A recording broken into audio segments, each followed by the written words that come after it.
ನಮಸ್ಕಾರ ಸ್ನೇಹಿತರೆ. ಇವತ್ತು ನಾವು ಪ್ಯಾಕೇಜಸ್ಗಳನ್ನ ಹೆಂಗ್ ಇನ್ಸ್ಟಾಲ್ ಮಾಡೋದು, ಹೆಂಗೆ ನಾವು ಅದನ್ನ ಸರ್ವಿಸಸ್ ನ ಸ್ಟಾಪ್ ಮಾಡೋದು, ರನ್ ಮಾಡೋದು, ಸ್ಟಾರ್ಟ್ ಮಾಡೋದು, ಅದ್ರ ಬಗ್ಗೆ ತಿಳ್ಕೊಳ್ಳೋಣ. ಈ ಪ್ಯಾಕೇಜಸ್ ಅಂದ್ರೆ ಏನು? ಪ್ಯಾಕೇಜಸ್ ಅಂದ್ರೆ ಏನಿಲ್ಲ, ನಾವು ಸಾಫ್ಟ್ವೇರ್ ನ ಇನ್ಸ್ಟಾಲ್ ಮಾಡೋದು. ಏನೇ ಪ್ಯಾಕೇಜಸ್ ಇದ್ರು, ಏನೇ ಸಾಫ್ಟ್ವೇರ್ ಇದ್ರೆ ನಾವು ಅದನ್ನ ಇನ್ಸ್ಟಾಲ್ ಮಾಡಕ್ಕೆ ನಾವು ಎಂ ಅಂತ ಉಪಯೋಗಿಸ್ತೀವಿ. ಅದರಿಂದ ನಾವು ಮಾಡ್ತೀವಿ. ಉದಾಹರಣೆಗೆ ನಾವು ಮೈಕ್ರೋಸಾಫ್ಟ್ ಅಲ್ಲಿ ತಗೊಂಡ್ರೆ, ವಿಂಡೋಸ್ ಅಲ್ಲಿ ತಗೊಂಡ್ರೆ EXE ಫೈಲ್ ಇರುತ್ತೆ, ಇಲ್ಲಾಂದ್ರೆ MSI ಫೈಲ್ ಇರ್ತದೆ. MSI ಅಂದ್ರೆ ಮೈಕ್ರೋಸಾಫ್ಟ್ ಇನ್ಸ್ಟಾಲರ್ ಅಂತ.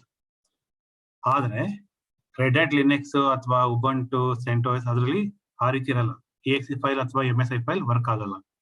ಆಗ ಏನ್ ಮಾಡೋಕ್ಕಾಗುತ್ತೆ, ನಾವು ಅದನ್ನ ಬೇರೆ ವಿಧಾನದಲ್ಲಿ ನಾವು ಇನ್ಸ್ಟಾಲ್ ಮಾಡೋಕ್ಕಾಗುತ್ತೆ. ಅದಕ್ಕೆ ನಾವು ಕಮಾಂಡ್ ಎಕ್ಸಿಕ್ಯೂಟ್ ಮಾಡಿದಾಗ ಅದು ಇಂಟರ್ನೆಟ್ ಇಂದ ಡೌನ್ಲೋಡ್ ಮಾಡುತ್ತೆ. ಅದ್ ಹೆಂಗೆ ಅಂತ ಇವತ್ತು ನಾವು ತಿಳ್ಕೊಳ್ಳೋಣ. ಓಕೆ, ಈಗ ಎಂ ಅಪ್ಡೇಟ್ ಅಂದ್ರೆ ಏನಾಗುತ್ತೆ ಅಂದ್ರೆ, ಅದನ್ನ ಯಾವ್ದೇ ಪ್ಯಾಕೇಜಸ್ ಇದ್ರೆ ಅದನ್ನ ಅಪ್ ಟು ಡೇಟ್ ಇದೆಯಾ ಅಂತ ಚೆಕ್ ಮಾಡಿದ ಅಪ್ಡೇಟ್ ಆಗುತ್ತೆ. ಓಕೆನಾ?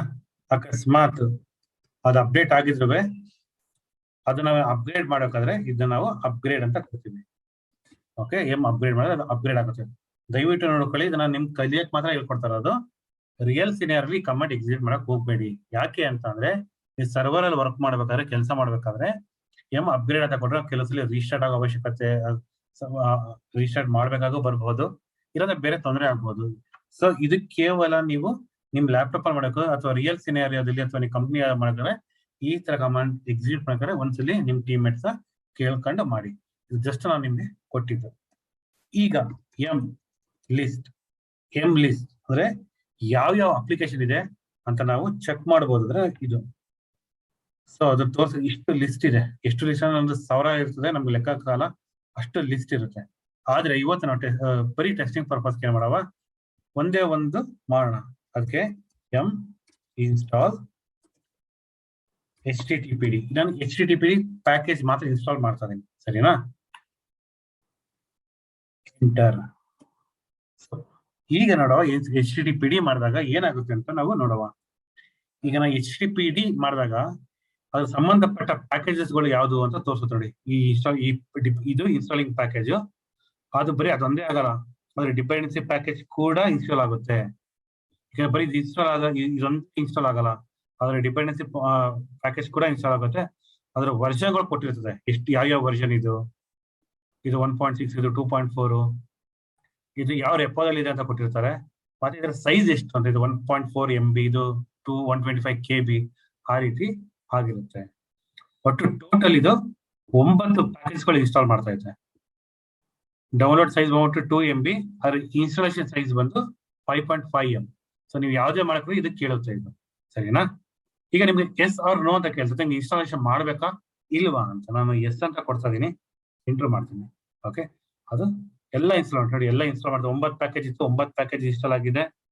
ಯಾವ ಪ್ಯಾಕೇಜ್ ಇನ್ಸ್ಟಾಲ್ ಆಗಿದೆ ನಿಮಗೆ ಇಲ್ಲಿ ಮಾಹಿತಿ ಕೊಡ್ತಾ ಇತ್ತು, ಸರಿನಾ? ಈಗ ಇನ್ನೊಂದು ತೋರಿಸ್ತೀನಿ. ನನಗೆ ಏನ್ ಕೊಟ್ಟಲ್ಲ, ಇದು HTTPD-Y ಅಂತ ಕೊಟ್ರೆ ಏನಾಗುತ್ತೆ ಅಂದ್ರೆ, Y ಅಂತ ಕೊಟ್ಟಾಗ ಏನಾಗುತ್ತೆ ಅಂದ್ರೆ, ನಾನು ಹೇಳ್ತಿದ್ದೀನಿ ನನಗೆ ಏನೇ ಕೇಳಬೇಡ, ಎಲ್ಲದಕ್ಕೂ ಎಸ್ ಅಂತ ಬೈ ಡಿಫಾಲ್ಟ್ ಎಸ್ ಅಂತ ಕೊಟ್ಟು ನೀನೇ ಇನ್ಸ್ಟಾಲ್ ಮಾಡ್ಕೊಂಡು ನಂಗೆ ಏನು ಕೇಳಬೇಡ ಅಂತ Y ಅಂತ ಕೊಟ್ರೆ ಏನಾಗುತ್ತೆ ಅಂದ್ರೆ, ಅದು ನಿಮ್ಗೆ ಯಾವುದೇ ರೀತಿಯಾಗಿ ನಾನು ಮುಂಚೆ ಎಸ್ ನೋ ಅಂತ ಕೇಳ್ತಲ್ಲ, ಅದು ಎಸ್ ನೋ ಅಂತ ಕೇಳಲ್ಲ. -Y ಅಂತ ಕೊಟ್ರೆ ಆಟೋಮೆಟಿಕ್ ಆಗಿ ನನ್ನ ಮುಂಚೆನೆ ನೋಡಿದೀನಿ ಎಲ್ಲದಕ್ಕೂ ಎಸ್ ಅಂತ ಕೊಡ್ತಾ ಇದೀನಿ ಅಂತ. ಸೊ ಅವಾಗ ನಿಮ್ಗೆ ಅದು ಎಸ್ ನೋ ಅಂತ ಏನೋ ಕೇಳೋ ಅವಶ್ಯಕತೆ ಇರಲ್ಲ. ಬೈ ಡಿಫಾಲ್ಟ್ ಅದು Y ಅಂತ ಅಂದ್ರೆ ಎಸ್ ಅಂತ ತಗೊಂಡು ಆಗುತ್ತೆ. ಈಗ ಬನ್ನಿ ಅದು ಸ್ಟೇಟಸ್ ಚೆಕ್ ಮಾಡುವ. ಸಿಸ್ಟಮ್ CTL ಸ್ಟೇಟಸ್ HTTPD ಅಂದ್ರೆ ಸ್ಟೇಟಸ್ ಏನಂತ ನೋಡುವ.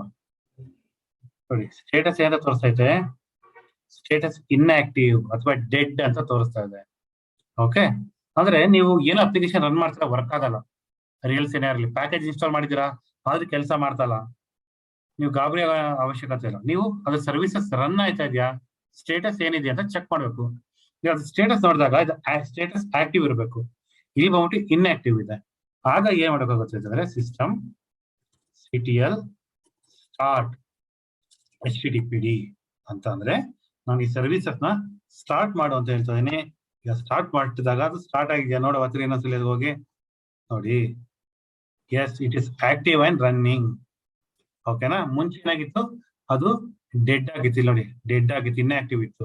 ಈಗ ನಾನು ಸರ್ವಿಸಸ್ ಸ್ಟಾರ್ಟ್ ಮಾಡಿದಾಗ ಅದು ಆಕ್ಟಿವ್ ಆಗಿದೆ ಮತ್ತು ಅದು ರನ್ನಿಂಗ್ ಆಗಿದೆ.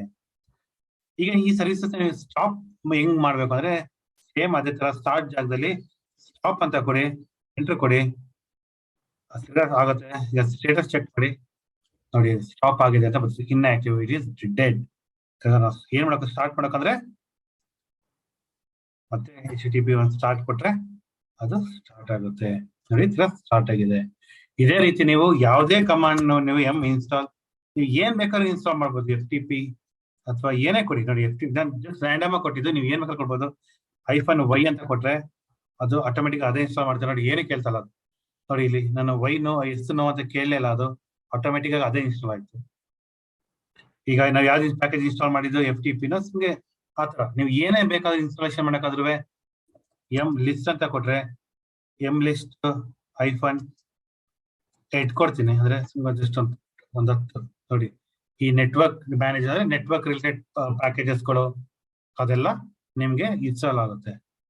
ಅದು ನಿಮ್ಗೆ ಪ್ರತಿ ಸಲ ನಿಮ್ಗೆ ಇಲ್ಲಿದ್ರೆ ಅದು ಸಿಸ್ಟಮ್ ಸರ್ವರ್ ಇದ್ರೆ ಅದು ಡಿಫಾಲ್ಟ್ ಆಗಿ ಇನ್ಸ್ಟಾಲ್ ಆಗುತ್ತೆ. ಅಕಸ್ಮಾತ್ ಇಲ್ಲ ಅಂತಂದ್ರೆ ಅದು ಇಂಟರ್ನೆಟ್ ಕನೆಕ್ಟ್ ಆಗಿ ಇಂಟರ್ನೆಟ್ ಮೂಲಕ ಅದು ನಿಮ್ಗೆ ಡೌನ್ಲೋಡ್ ಮಾಡಿ ಇನ್ಸ್ಟಾಲೇಷನ್ ಮಾಡುತ್ತೆ.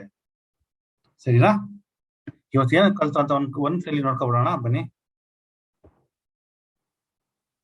ಇವತ್ತು ನಾವು ಪ್ಯಾಕೇಜಸ್ಗಳನ್ನ ಹೆಂಗ್ ಇನ್ಸ್ಟಾಲ್ ಮಾಡೋದು ಅಂತ ಕಲ್ತ್ಕೊಂಡು, ಮತ್ತೆ ಅದು ಸ್ಟಾರ್ಟ್ ಹೆಂಗ್ ಮಾಡೋದು, ಸ್ಟಾಪ್ ಹೆಂಗ್ ಮಾಡೋದು, ಮತ್ತೆ ಎನೇಬಲ್ ಕಲ್ತಿಲ್ಲ ಜಸ್ಟ್ ನೋಡ್ಬಿಡವ. ಏನಿಲ್ಲ, ಜಸ್ಟ್ ಅಷ್ಟೇ. ಅದು ಸಿಸ್ಟಮ್ CTL ಎನೇಬಲ್ ಅಷ್ಟು. HTTPD ಎನೇಬಲ್ ಅಂದ್ರೆ ಏನಿಲ್ಲ, ಅಕಸ್ಮಾತ್ ಸ್ಟಾಪ್ ಆದ್ರೆ ಎನೇಬಲ್ ಮಾಡೋದಷ್ಟೇ, ಇನ್ನೇನಿಲ್ಲ. ಅದು ಎನೇಬಲ್ ಮಾಡೋದಷ್ಟೇ, ಸೇಮ್.